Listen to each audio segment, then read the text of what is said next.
Assalamualaikum warahmatullahi wabarakatuh. Bismillahirrahmanirrahim. Alhamdulillahi rabbil alamin. Wassalatu wassalamu ala asrafil anbiya'i wal mursalin. Sayyidina wa habibina wa safiina wa maulana Muhammadin wa ala alihi wa sahbihi ajma'in. Amma ba'du, qala Allah Ta'ala fi kitabihil karim wa huwa asdaqul qailin. Rabbi shrah li sadri wa yassir li amri wahlul 'uqdatam min lisani yafqahu qawli. Rabbi yassir wa la tu'assir, Rabbi tammim bi khair. Subhanaka la ilma lana illa ma 'allamtana innaka antal alimul hakim. Wa la haula wa la quwwata illa billahil alil azim.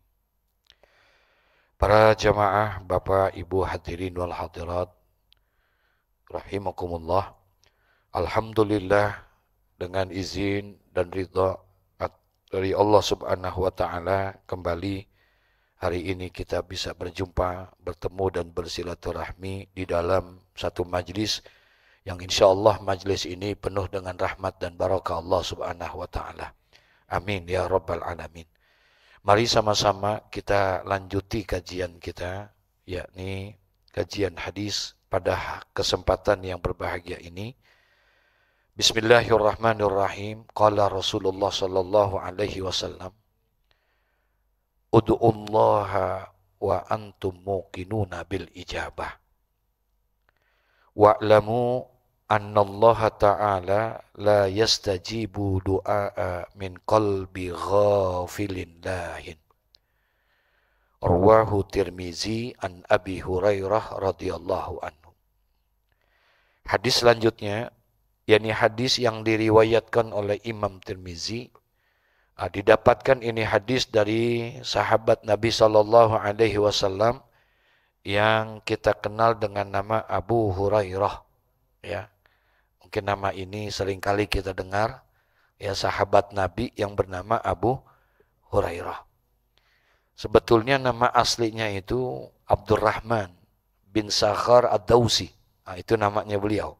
Nama Abu Hurairah kalau kita nama kunyahnya, nama poyokannya kalau kata orang Jakarta. Ya. Jadi nama aslinya Abdurrahman bin Sakhar. Sakhar ayahnya. Ad-Dausi. Ad-Dausi itu tempat asalnya dia, kampungnya dia, yaitu salah satu kampung yang ada di Yaman. Nah, Abu Hurairah bukan orang Madinah dan dia juga bukan orang Mekah, tapi dia dari negeri Yaman. Nah, kemudian dia masuk Islam, walaupun masuk Islamnya ini agak terlambat dibandingkan dengan sahabat yang lain. Jadi satu riwayat menceritakan bahwa Abu Hurairah ini masuk Islamnya di tahun 7 Hijriah. Ya, di tahun 7 Hijriah. Sementara Rasulullah, beliau meninggal tahun 11 Hijriah. Jadi kebersamaan beliau dengan Rasulullah enggak lama. Ya, sudah terlambat dibandingkan dengan yang lain, ya. Dan dia tidak terlalu lama, ya, hanya 4 tahun saja bersama dengan Rasulullah sallallahu alaihi wasallam. Tapi karena memang Abu Hurairah ini orang yang pertama, ya, dari sisi intelektualitasnya juga memang orang yang baik, yang pintar, ya, kemudian orang yang berakhlak dan juga orang yang gemar dengan ilmu. Sehingga akhirnya dia seringkali bertanya kepada Rasulullah dan Rasulullah juga suka dengan Abu Hurairah, ya, sehingga akhirnya banyak pesan dan wasiat dari Rasulullah sallallahu alaihi wasallam kepada Sayyidina Abu Hurairah. Jadi tidak heran walaupun dia hanya 4 tahun bersama Nabi, tapi ternyata dari catatan sejarah para sahabat, justru Abu Hurairah lah sahabat yang paling banyak mendapatkan hadis dari Nabi SAW dibandingkan dengan sahabat yang lain. Justru Abu Hurairah yang paling banyak mendapatkannya. Ya, kurang lebih konon katanya 5.380 hadis, masya Allah, banyak. Gitu. Nah, di antaranya itu adalah salah satu yang akan kita bahas pada kesempatan ini. Hadis ini diriwayatkan oleh Imam Tirmizi dan didapatkan dari Sayyidina Abu Hurairah. Qala Rasulullah sallallahu alaihi wasallam,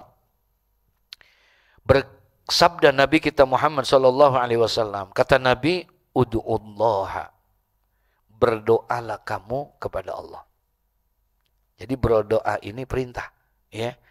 Dianjurkan kita, kata Nabi, ud'ullah, berdoalah kamu kepada Allah. Bukan hanya sekedar di hadis Nabi, tapi Allah juga memerintahkan kita untuk berdoa, ya. Sampai-sampai ada ayat yang berbunyi, wa qala rabbukum ud'uni astajib lakum. Berdoalah kamu kepadaku, niscaya aku akan kabulkan doamu. Jadi itu perintah Allah dalam Al-Quran. Kalau ini hadis, ya, Rasulullah menyuruh kita untuk apa? Berdoa. Doa adalah sebuah permohonan, permintaan, ya, kepada Allah Subhanahu wa taala. Kenapa kita minta? Kenapa kita mohon kepada Allah? Kenapa kita bermunajat kepada Allah? Karena kita manusia adalah makhluk yang lemah. Kita makhluk yang dhaif. Kita banyak kekurangan dan ketidaksempurnaan. Nah, oleh karena itu wajar kalau orang yang lemah, orang yang tidak mampu meminta dan memohon kepada yang lebih mampu, yaitu Zat yang Maha Kuasa, Allahu Rabbul Alamin. Makanya diperintahkan berdoa. Rasulullah pernah memberikan ancaman, kata Rasulullah, kalau ada orang, mohon maaf nih, kalau ada orang yang meninggalkan doa, dia tidak mau apa? Berdoa kepada Allah, maka perbuatannya itu termasuk perbuatan maksiat. Orang yang nggak mau berdoa itu dianggap berbuat maksiat. Sebab ada hadis Nabi mengatakan tarkud doa maksiatun.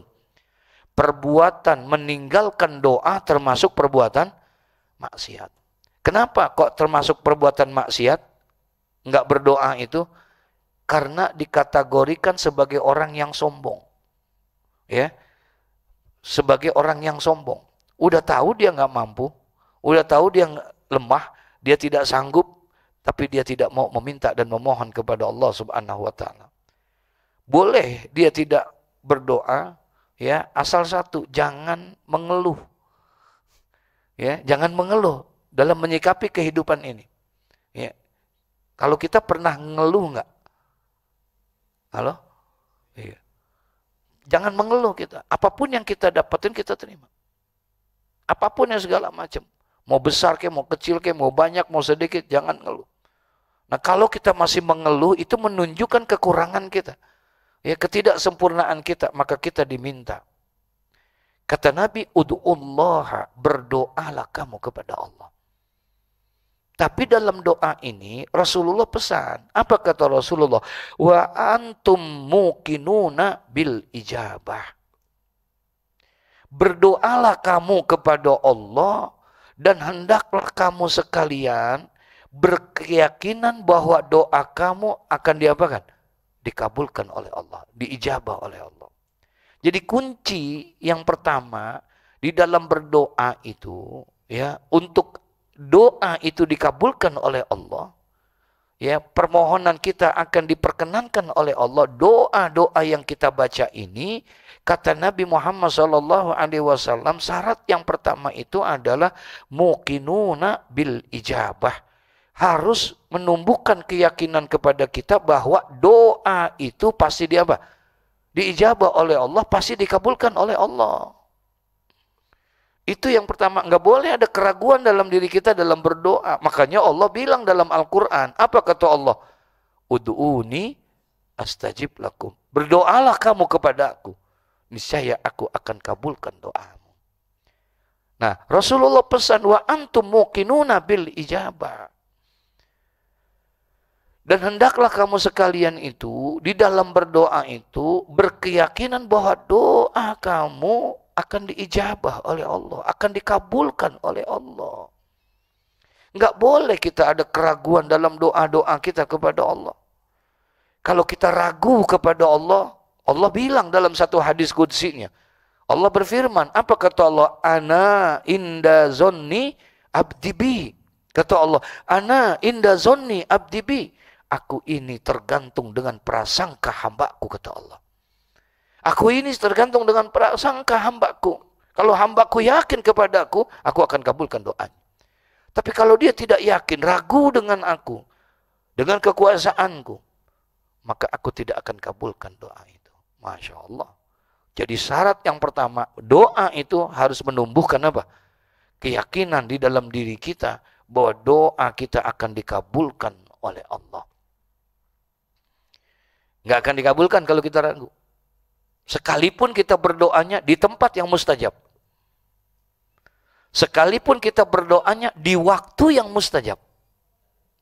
Tapi ragu, nggak yakin, ditolak. Paham maksudnya nih? Doa itu kan sering saya sampaikan, ada tempat yang mustajab, ada waktu yang mustajab.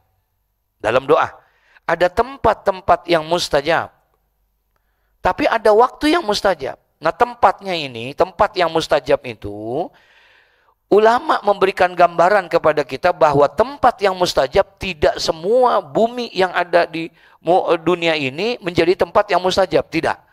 Tempat mustajab itu tempat-tempat khususia saja. Mekah misalnya, Madinah, Aqsa.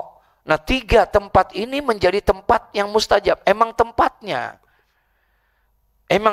yang mustajab. Jadi kalau kita berdoa di tempat itu, insya Allah dikabulkan oleh Allah. Karena apa? Karena tempatnya di situ. Paham maksudnya nih? Nah itu namanya tempat yang mustajab. Baitullah misalnya Ka'bah. Di Ka'bah saja ada Hijr Ismail, ada Hajarul Aswad, ada Multazam, ada Rukun Yamani, ada Rukun Syami, ada Bi'ruz Zamzam, ada Hijr Ismail, dan lain sebagainya. Di Madinah ada Raudhah, mihrab di Masjidil Aqsa. Ini tempat yang merupakan tempat yang luar biasa. Ini tempat yang mustajab. Kalau kita sampai di tempat itu, kita mau berdoa kapan saja, itu insya Allah akan dikabulkan. Karena memang tempatnya.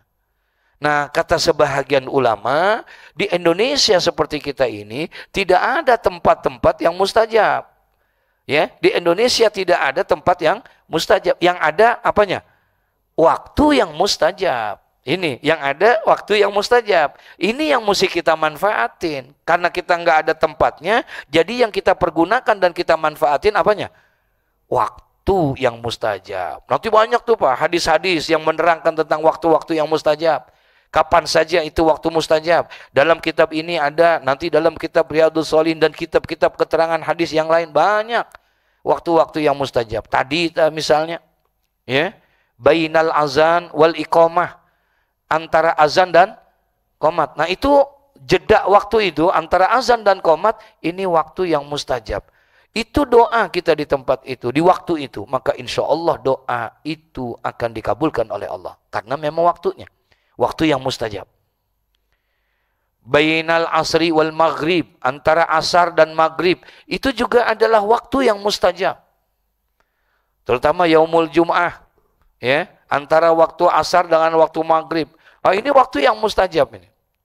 Kenapa? Karena Nabi Adam alaihissalam diciptakan di hari Jumat. Kemudian proses penciptaannya itu antara waktu asar dengan waktu maghrib.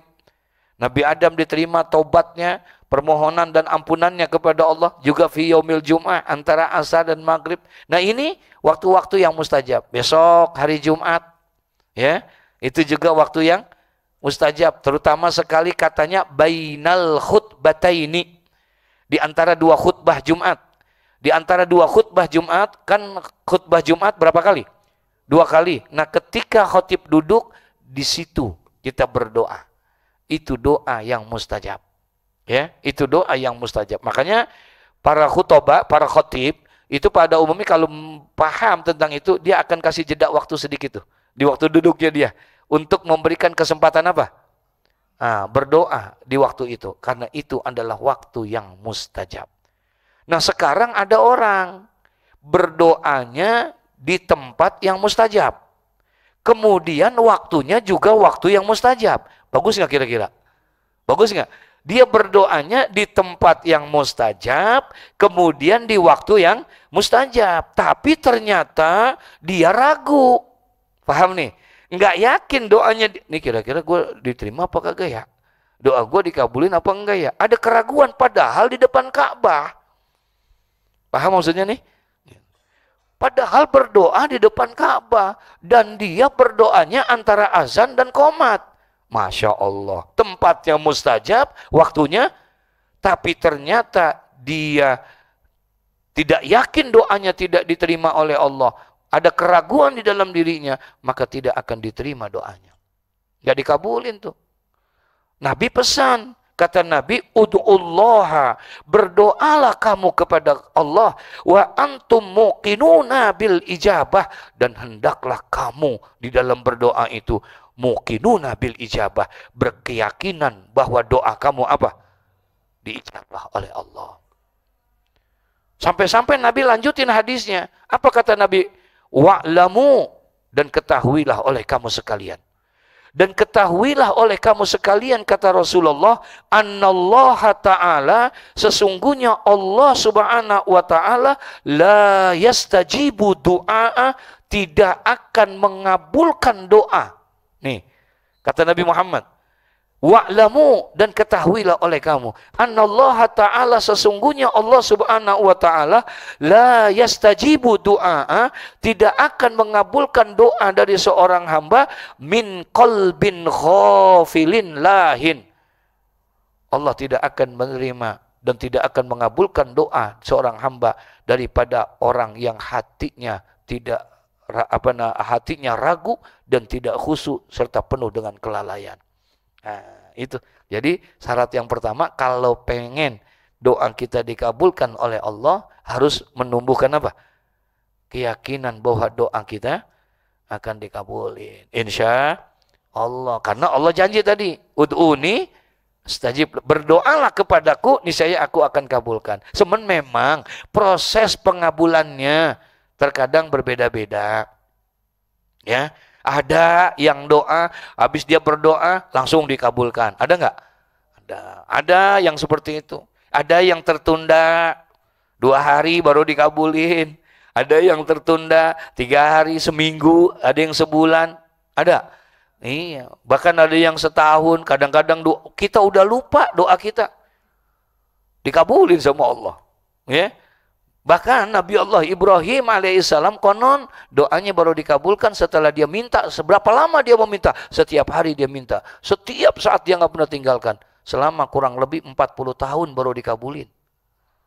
40 tahun lama apa sebentar itu? Ini doanya Nabi Ibrahim.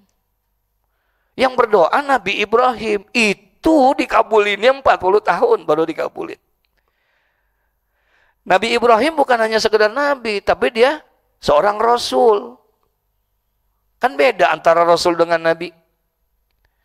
Kalau nabi belum tentu rasul, tapi kalau rasul sudah pasti nabi. Nah, Nabi Ibrahim bukan hanya nabi, bukan hanya rasul, bahkan Nabi Ibrahim mendapatkan julukan Khalilullah, kekasihnya Allah, atau Khalilur Rahman, sebagai kekasih zat yang maha penyayang, yaitu Allahu Rabbul Alamin. Tapi ternyata doanya enggak kontan langsung. Padahal doaul anbiya mustajab. Doanya Nabi itu pasti mustajab. Masya Allah. Tapi ternyata Nabi Ibrahim tertunda dia dalam doa meminta anak dan keturunannya. 40 tahun sabar dalam doanya. Enggak pernah berhenti terus. Kalau kita udah sebulan nggak dikabulin, masih lanjutin doa apa nggak kira-kira? Hah? Kayaknya cukup dah. Itu gue udah capek, doa mulu, minta mulu nggak diapain, nggak dikabulin. Tuh kita ngambek, berhenti sembahyang. La ilaha illallah. Jadi jangan, ya. Wa'lamu, dan ketahuilah, kata Allah, annallaha ta'ala, sesungguhnya Allah subhanahu wa ta'ala, la yastajibu du'a, Allah tidak akan mengabulkan doa. Doa yang mana? Min qalbi khafilin lahin, yaitu doa dari orang-orang yang hatinya tidak khusyuk dan hatinya yang penuh dengan keraguan. Ya, harus yakin itu satu. Gitu. Yang kedua nih, nah ini mohon maaf nih, ya. Apa yang menyebabkan doa kita tidak dikabulkan oleh Allah subhanahu wa ta'ala? Ya. Apa yang menyebabkan doa kita tidak dikabulkan oleh Allah? Padahal Allah janji, katanya setiap doa pasti dikabulkan sama Allah. Tapi ini kenapa doa kita kok belum dikabulkan oleh Allah? Padahal kita udah capek berdoa pagi, sore, siang, malam. Kita selalu berdoa dan bermohon kepada Allah. Kita meminta dan memohon kepada Allah. Kenapa doa-doa kita ini belum dikabulkan oleh Allah? Apakah Allah salah tuh janjinya? Apakah Allah ingkar dalam janjinya? Bukan. Ya, kita nggak boleh suuzon seperti itu. Kita nggak boleh berprasangka jelek kepada Allah.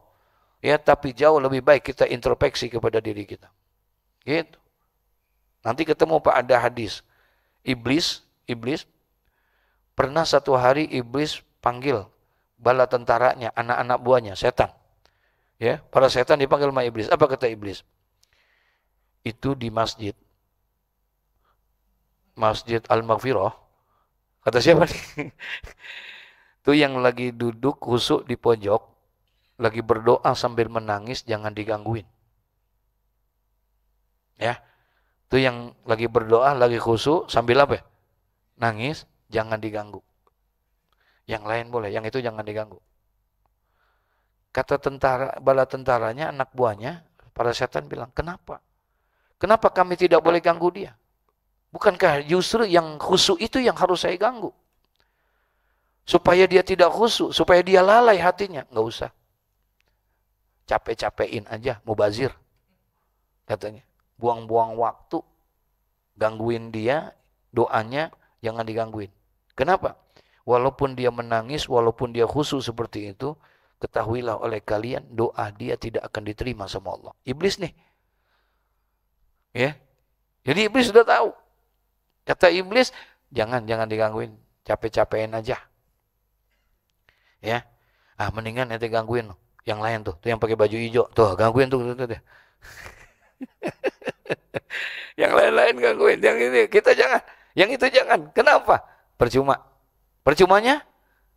Karena dia walaupun kelihatannya khusyuk, nangis dia berdoa, Allah tidak akan terima doa dia. Kok tidak diterima? Iya. Karena makanan yang dia makan haram. Minuman yang dia minum haram. Pakaian yang dia pakai adalah pakaian yang haram. Maka Allah tidak akan terima itu. Tuh.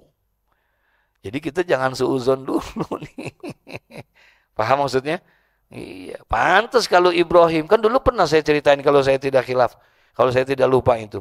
Betapa ada seorang ulama besar. Dalam zaman generasi tabi'in. Ya, yang bernama Al-Imam Syekh Ibrahim bin Adham bin Mansur. Ibrahim bin Adham bin Mansur, dia pengen pergi Pak ke 3 tempat yang dianjurkan oleh Nabi Muhammad.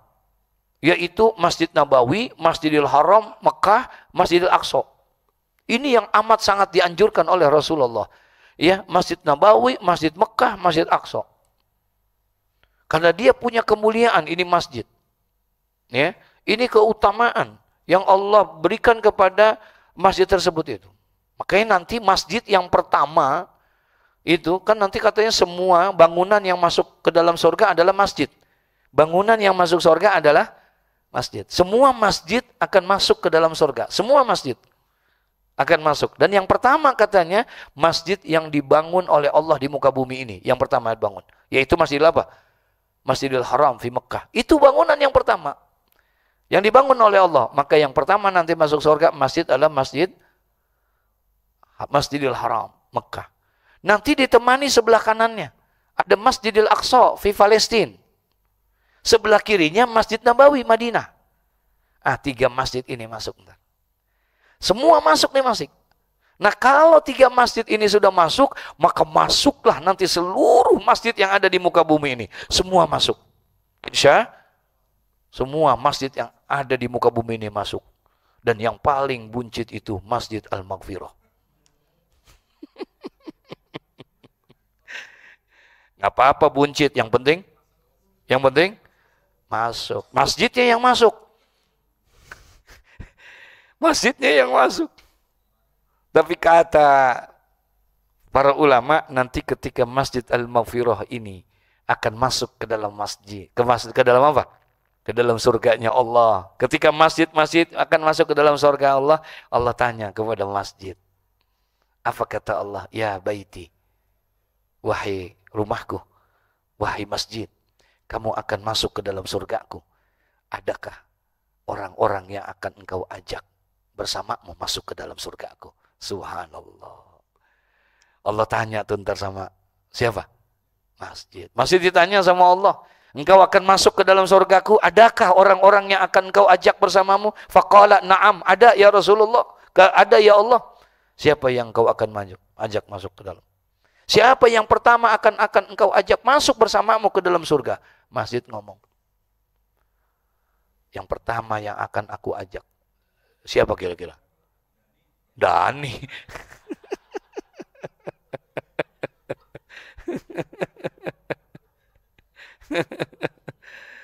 Siapa yang pertama yang akan diajak? Imam? Bukan. Makmum? Bukan. Apalagi merebut. Jadi yang pertama yang diajak itu siapa? Berkata ini masjid. Apa kata masjid? Ya Rabbi bi'izzatika wa jalalika. Ya Allah, demi kemuliaanmu ya Allah. Demi keagunganmu ya Allah. Aku akan masuk ke dalam surga. Dan orang yang pertama yang aku akan ajak adalah orang-orang yang telah menginfakkan hartanya untuk aku, katanya. Ya Allah. Itu tuh. Orang-orang yang pernah mewakafkan tanahnya untuk aku. Orang-orang yang telah menginfakkan hartanya untuk aku. Nih. Itu. Orang yang suka ngisi apa namanya? Kotak. Ada kotak amal nggak? Aduh. Itu yang kita isi, yang biasa kita isi 100.000 tuh. Halo?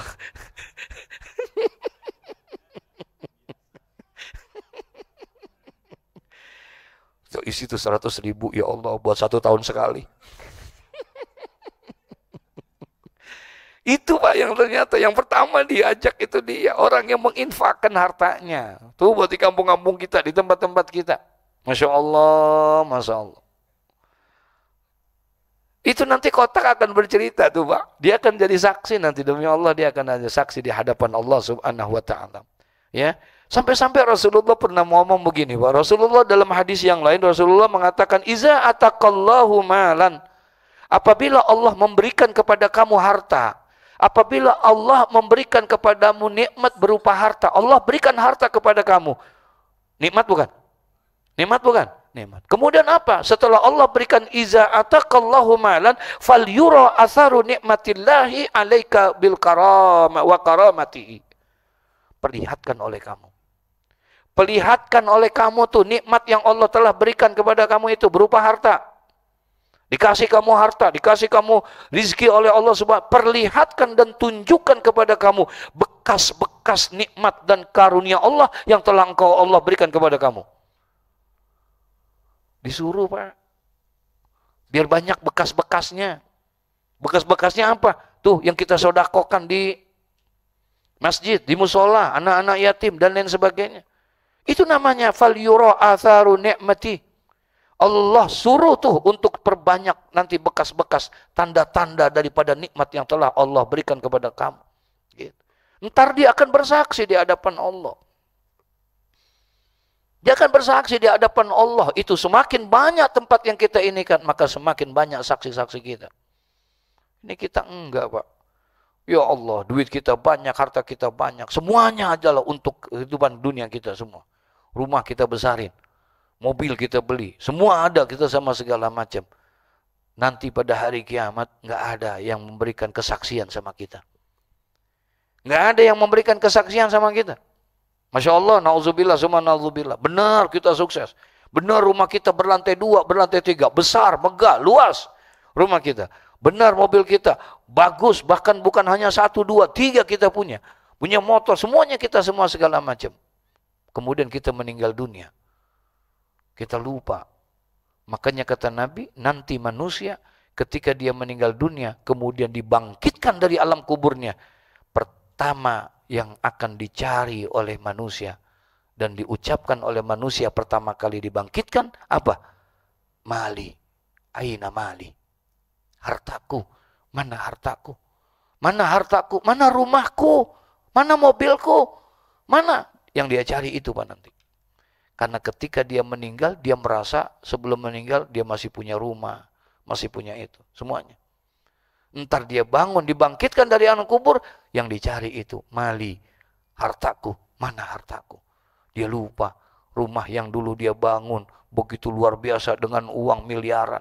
banting tulang, peras keringat, cari duit untuk membangun itu, sampai lupa sholat, sampai lupa sujud sama Allah. Kita bangun, ternyata sudah 2 lantai, 3 lantai, bagus. Ternyata ketika kita meninggal dunia, sebelumnya memang sertifikatnya nama kita. Betul ya? Karena kita yang beli semua segala macam. Pas kita meninggal, atas nama siapa?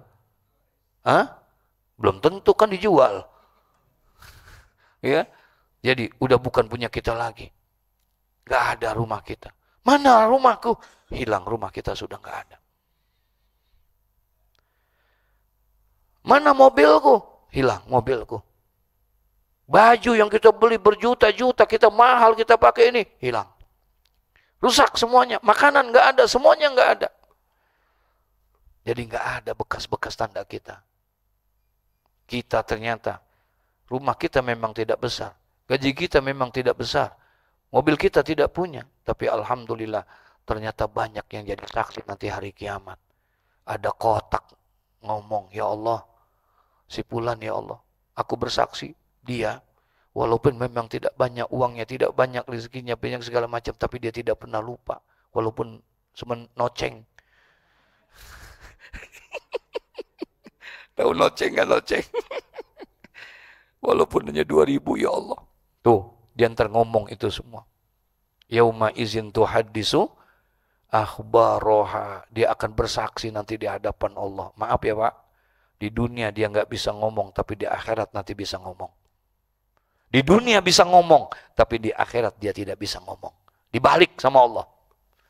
Di dunia dia bisa ngomong, tapi nanti di akhirat dia nggak bisa ngomong. Ditutup sama Allah, nggak bisa. Tapi di dunia yang tidak ngomong, tidak bisa berbicara, tapi nanti dia akan apa? Berbicara. Disitulah Allah pernah berfirman, Al-yawma nakhtimu ala afwahihim wa tukallimuna aydihim wa tashhadu arjuluhum bima kanu. Ada nggak ayatnya? Surah apa tuh? Kita baca tuh ayat. Al-yawma nakhtimu ala afwahihim. Nanti pada hari itu, yakni pada hari kiamat, nakhtimu ala afwahihim. Kami kunci mulut kalian semua. Kami rapatkan mulut kalian semua. Digembok, dipatri. Bisa ngomong nggak? Kalau udah digembok bisa ngomong nggak? Enggak.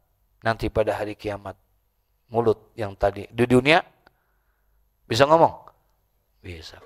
Tapi nanti tidak. Dikunci mulut kita, dirapatkan. Lalu siapa yang ngomong? Wa tukallimuna aydihim. Tangan kalian nanti yang akan berbicara di hadapan Allah. Tangan kita nih. Sekarang lagi ngeliatin aja nih. Ini tangan ini lagi ngeliatin kita nih. Ya, ini tangan jarang banget tasbih. Jarang banget zikir. Lagi dicatat, lagi diperhatiin. Ini tangan romannya jarang banget bersedekah. Kayak ini tangan banting kartu mulu. Ya. Nih, ntar dia ngomong nih Pak. Al-yawma nakhtimu ala afwahihim wa tukallimuna aydihim. Tangan yang berbicara. Masya Allah. Terus, wa tashhadu arjuluhum bima kanu yaksibun. Dan kaki kalian nanti akan berkata dan bersaksi tentang apa yang sudah dilakukannya. Ya Allah, mudah-mudahan kaki kita ntar bersaksi. Ya Allah, dia sibuk kerja, dia sibuk ini itu, tapi dia selalu melangkahkan kakinya ke tempat yang kau ridhoi, ke masjid. Aku bersaksi ya Allah, kata kaki. Alhamdulillah. Kita berharap nanti kaki kita begitu tuh. Bersaksi di hadapan Allah. Asal jangan sebaliknya. Ya Allah, aku bersaksi. Ini kaki, kalau ke masjid kayaknya ogah mulu. Ke kiri mulu. Kata Allah, kakinya siapa? Tuh kakinya si Amir. Tuh gitu katanya. La ilallah. Na'udzubillah. Min dzalik. Jangan ya. Nah jadi dalam hadis yang singkat ini Allah pesan sama kita. Rasulullah berpesan sama kita bahwa kita disuruh berdoa kepada Allah. Ud'ullaha. Berdoalah kamu kepada Allah. Tapi dengan catatan wa antum muqinuna bil ijabah. Dalam berdoa kamu harus berkeyakinan. Tanamkan keyakinan dalam dirimu bahwa doa kamu akan diapain? Akan dikabulkan oleh Allah. Sampai-sampai Rasulullah tutup hadis ini dengan kalimat wa'lamu. Ketahuilah oleh kamu sekalian. Ketahuilah oleh kamu. Annallaha ta'ala. Sesungguhnya Allah.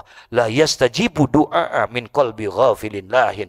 Sesungguhnya Allah tidak akan mengabulkan doa dari orang yang hatinya penuh dengan keraguan dan tidak khusyuk di dalamnya. Nauzubillah min zalik. Mudah-mudahan doa-doa kita akan diijabah oleh Allah, dikabulkan oleh Allah, ya. Amin ya rabbal al-Fatihah.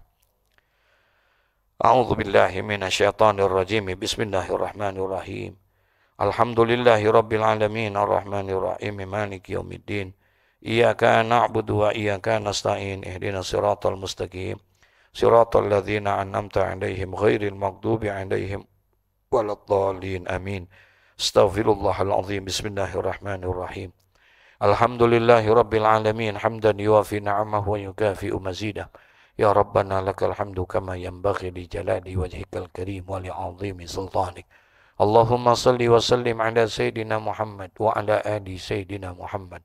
Allahumma ahsin akibatana fil umuri kulliha wa adina min izid dunya wa adzabil akhirah. Allahumma zidna ilman nafi'a wa rizqan wasi'a wa amalan salihan mutaqabbala. Allahumma rabbana atina fid dunya hasanah wa fil akhirati hasanah wa qina azabannar. Wa sallallahu ala Sayyidina Muhammad wa ala alihi wa sahbihi wa sallam. Walhamdulillahi rabbil alamin. Summa assalamu alaikum warahmatullahi wabarakatuh.